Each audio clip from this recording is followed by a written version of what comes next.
Last lecture में हमने देखा था हड़प्पा मोहनजोदाड़ो जो सभ्यताएं थी, इंडस वैली सिविलाइजेशन, वो कैसे बनी, उनका पीरियड कैसा था, अर्ली, मैच्योर और लोअर पीरियड, ठीक है ना। उसका डिक्लाइनेशन देखा था। अब हम यहाँ पर कुछ जो सिविलाइजेशन है इंडिया और पाकिस्तान दोनों में मिली है।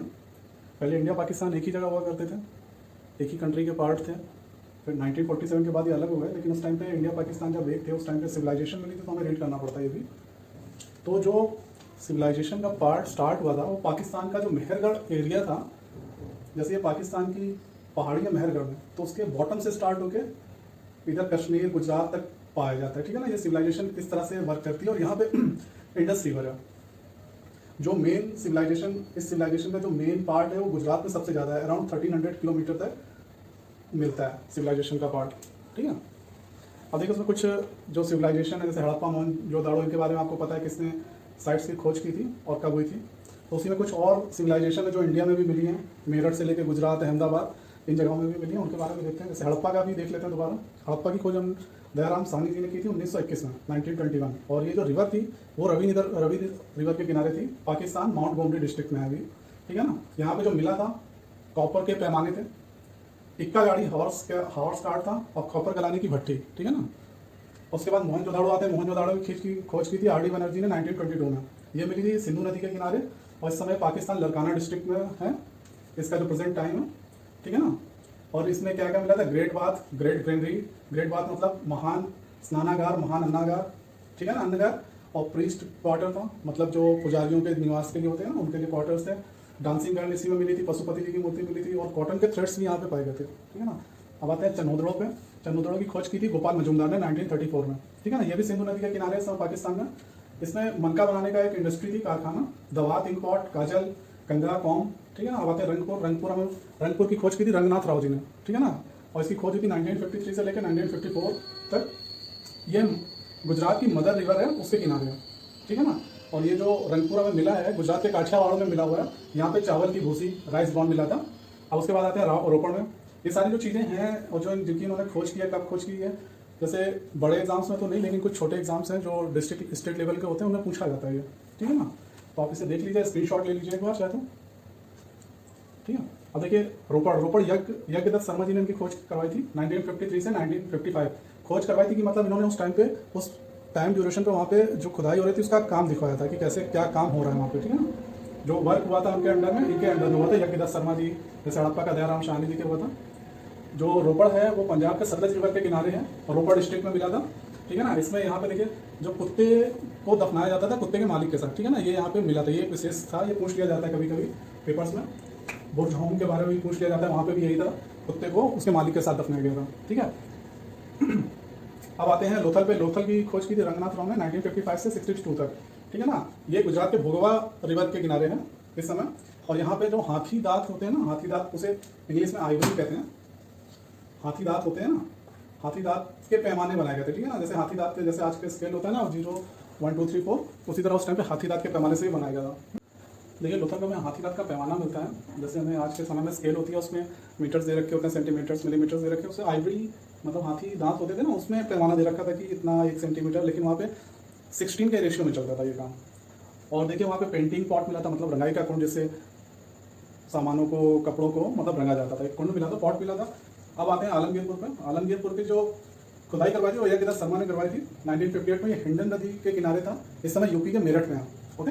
यहाँ पे सांप और रीछ की मृण मूर्ति मिली थी। मतलब सांप तो आपको पता है, रीछ होता है जैसे डार्क ब्राउन कलर का बियर होता है, ओके। तो वहाँ पे ये मूर्तियाँ मिली थी। फिर आते हैं कालीबंगा पे। कालीबंगा की खोज करवाई थी बीबी लाल एंड बिया थापर जी ने 1961 में। ये घग्गर नदी के किनारे राजस्थान में है और ये इस समय श्री गंगानगर डिस्ट्रिक्ट में है, ठीक है। यहाँ पे जुते हुए खेत, मतलब प्लाव फील्ड्स मिलती हैं। और अग्निवेदियाँ जैसे आप जैसे देखते हैं ना, मंदिरों में पूजा होती है तो वहाँ पे अग्नि जलाने के लिए चौकोर वो बनाते हैं, वहाँ पे आग जलाई जाती है, ठीक है ना। और यहाँ पे पकी हुई ईंटें मिलती हैं और फर्श है जो वो, उसमें नक्काशी होती है, मतलब कारीगरी की जाती है, ओके। अब आते हैं धौलावीरा। धौलावीरा की खोज करवाई थी जेपी जोशी जी ने 1967 से लेकर 1968 तक। अब ये इस समय गुजरात के कच्छ में, यहाँ पे polish white piece of stone, ठीक है ना। यहाँ पे मतलब पॉलिशदार श्वेत पाषाण खंड मिला था, ओके। और 10 इंडस वैली सिविलाइजेशन के 10 लेटर्स भी मिले थे यहाँ पे खुदाई के बाद। अब यहाँ पे आते हैं बनावली। बनावली की जो खोज करवाई थी वो करवाई थी रविंद्र सिंह जी ने 1973 से 1974 रंगोई नदी के किनारे समय हरियाणा के हिसार जिले में एक्चुअली यहाँ पे मिट्टी का खिलौना मिला है, हल मिला है, जौ मिला है, ठीक है, और मातृ देवी की मूर्ति मिली है।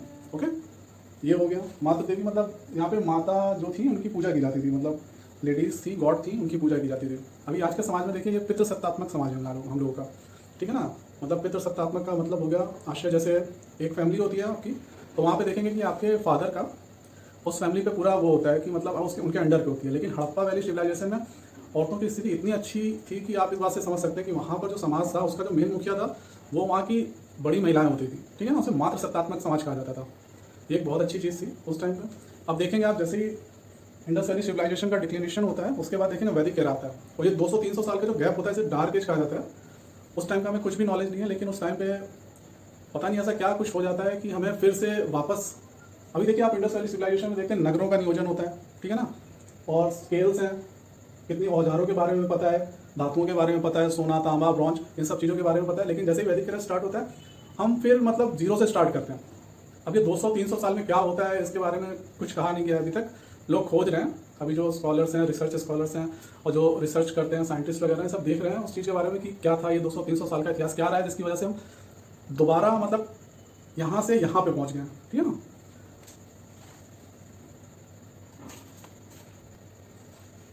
देखिए कुछ पॉइंट्स हैं हड़प्पा मोहनजोदाड़ो के बारे में, जैसे इन पे भी कुछ क्वेश्चंस बन जाते हैं, ठीक है ना। मोहनजोदाड़ो को हम टॉम्ब ऑफ डेड कहते हैं, मतलब मृतकों का टीला कहते हैं। ऐसा कहा जाता है कि इसको 7 बार जब खुदाई, जब हम लोग देख रहे थे स्कॉलर्स से जो हिस्ट्री के, वो जब चेक कर रहे थे तो उन्होंने देखा कि जब खोज होती रही तो मोहनजोदाड़ो के बारे में ये पता चला कि इसे ऐसा लगता है जैसे 7 बार मिटाकर बनाया गया है। ओके, जो हड़प्पा सिविलाइजेशन थी वो देखिए बता चुका हूँ मातृसत्तात्मक थी, ठीक है ना।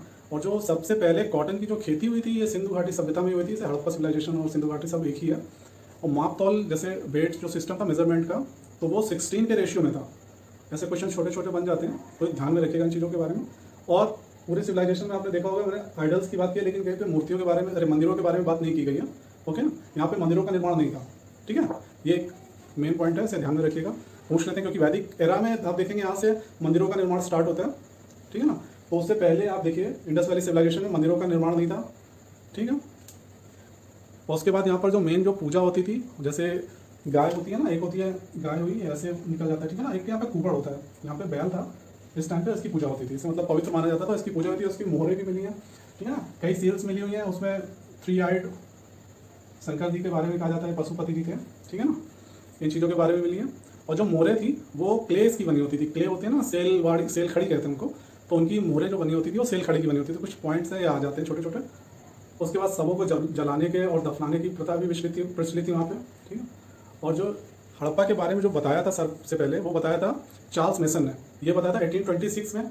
और देखिए 1826 में बताया था हड़प्पा के बारे में उन्होंने कि यहाँ पे कोई सिविलाइजेशन है। मेसन ने बताया था कि यहाँ पे कोई सिविलाइजेशन है, आप इसकी खुदाई करवाइए। अब देखिए 1921 में इन्होंने स्टार्ट करवाया था, मतलब 100 ईयर का गैप था। अब उस टाइम पे देखिए रेलवे ट्रैक्स भी बीच थे, वहाँ पे कितना सिविलाइजेशन को नुकसान हुआ होगा। अब उस समय पे इतनी नॉलेज नहीं थी कि क्या हो सकता है। जब निकला तो उस टाइम पे भी लोगों को लग रहा था कि शायद मॉडर्न एज का हो, लेकिन नहीं, काफ़ी पुराना था।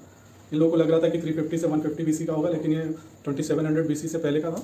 ओके, अब देखिए 1923 में इसका उत्खनन होता है। उत्खनन का मतलब खुदाई का कार्य शुरू होता है, जो उसमें 2 मेन नाम है पूछे जा सकते हैं। हड़प्पा में क्या इन्होंने हड़प्पा की खुदाई करवाई है, तो माधव स्वरूप वत्स से 1923 में इन्होंने काम देखा था, काफ़ी अच्छे तरीके से निकलवाया, ठीक है ना। जो अवशेष आप देख रहे हैं आज के, जब डालते हैं आप इंडस वैली सिविलाइजेशन के बारे में लैपटॉप में, तो वहाँ पे आपको मिलते हैं सारी पिक्चर्स आपको जो दिखाई देती हैं वो इन्हीं के काम में थी, माधव स्वरूप वत्स। और दूसरे व्हीलर मॉडल 1946 तक काफ़ी अच्छा वहाँ पे जो खुदाई का कार्य था उसे बहुत अच्छे ढंग से करवाया था। यहाँ पे देखेंगे हड़प्पा में 6 ग्रेनरीज मिली थी, ठीक है ना। और जो उनका जो डायमेंशन था वो 15.25 × 6.09 मीटर, ठीक है ना। ये भी मीटर्स में, ये 6 थे। ओके, और जो मोहनजोदाड़ो में जो ग्रेट ग्रेनरी मिली है वो उसका जो था एरिया, टोटल एरिया जो था वो 884 था। ये मतलब ये और ये 6 नगर हड़प्पा के और ये मोहनजोदाड़ो के सेम थे, ठीक है ना, इक्वल थे। और ईंटों के बाहर जो, जैसे घर के बाहर जो चबूतरा होता है वो वृत्ताकार था, जैसे वृत्ताकार बना दिया, जैसे इसके नीचे हो सकता है उन्होंने गेहूं बाजरा भर के रख दिया स्टोर करने के लिए। ये वहाँ पे प्रचलित था उस टाइम पे। अब देखिए सर जॉन मार्शल के बारे में मैंने बताया था, आप कह रहे होंगे सर जॉन मार्शल का आपने नाम नहीं लिया है। तो सर जॉन मार्शल एक्चुअली इनके हेड थे, जो ये खुदाइयाँ हो रही थी तो ये इनके हेड थे, ठीक है ना। जो खुदाई करवाने वाले थे वो ये थे, और लेकिन जो इनके हेड थे वो सर जॉन मार्शल थे। उनके नेतृत्व में खुदाई हो रही थी, वो काम करवा रहे थे। दयाराम शाहनी और आर डी बनर्जी, ठीक है। अब जैसे इसके बारे में बताया मैंने, मोहनजोदाड़ो टॉम्ब ऑफ डेड कहा जाता है, ठीक है ना, मृतकों का टीला कहा जाता है इसको। और इसमें जो ग्रेट बात है, मतलब महान जो स्नानागार है, उसका जो डायमेंशन है करीब 45 × 22 है, ओके, 45 × 22 के अराउंड है। लगभग जो हड़प्पा में मिला है, जो सातों मिले हैं और जो मोहनजोदाड़ो के हैं, वो एक्चुअली बराबर ही थे। और यहाँ पे एक महान जो आपका कहते हैं ना अन्नागार होता है वो मिला है, महाविद्यालय के भवन मिले हैं, और असेंबली हॉल मिला है, जहाँ पे जैसे कोई उस सभ्यता का मुखिया बैठता है असेंबली में, उसके साथ जो उसको सलाह देते हैं वो बैठते हैं। जैसे अभी पार्लियामेंट हो गया ना, उसी टाइम वहाँ पे असेंबली था। अब यहाँ पे देखिए डांसिंग गर्ल के बारे में मैंने बताया, डांसिंग गर्ल भी मिली थी, प्रीस्ट मिले थे जिनकी दाढ़ी रिप्ड थी, ठीक है ना, प्रीस्ट मिले थे, डांसिंग गर्ल मिली थी, वो ऐसे कमर में हाथ रखा हुआ उन्होंने, ओके। अब मुद्राएं जो थी उन पर शिव जी मिले थे, जैसे 3 हाइट थे, 3 आंखें थी, तो इसलिए उन्हें शिव जी माना जाता है। देखिए कुछ लोगों का कहना है कि इंडस वैली सिविलाइजेशन जो थे उसमें मतलब जो थे इंडस में सभ्यता में जो लोग थे वो कौन थे। व्हीलर जो महोदय उनका कहना है कि मेसोपोटामिया से जो लोग थे ना, खाना बदोश हुआ कर यहाँ पे बस गए थे। कुछ लोगों का मानना है, जैसे आर डी बनर्जी जी हैं, उनका मानना है कि ये द्रविडियन थे। द्रविड़ मतलब साउथ इंडिया के जो लोग हैं ना, ये द्रविड़ होते हैं, उनके बारे में कहा गया। फिर ये R P Chand of Pulavkar Rigveda के हिसाब से मानते हैं कि ये लोग पाठी थे। पाठी मतलब एक ग्रुप ऑफ पीपल्स था, उनके बारे में कहा जाता है। अब बनर्जी एवं शास्त्री जी थे, तो उनका मानना था ऋग्वेद के हिसाब से ये जो सिविलाइजेशन थी इंडस वैली सिविलाइजेशन, उनमें जो दास थे ना उन्होंने बसाई थी। एक ग्रुप होता है दास, जो सबसे छोटा तबका होता है ना, उनके द्वारा ही बनाया गया था, ऐसा मानना है लोगों का। अब जब वैदिक सिविलाइजेशन पढ़ेंगे ना, वैदिक सिविलाइजेशन, उसमें देखेंगे सब, ठीक है। अगले लेक्चर में वही पढ़ेंगे। Okay, thank you.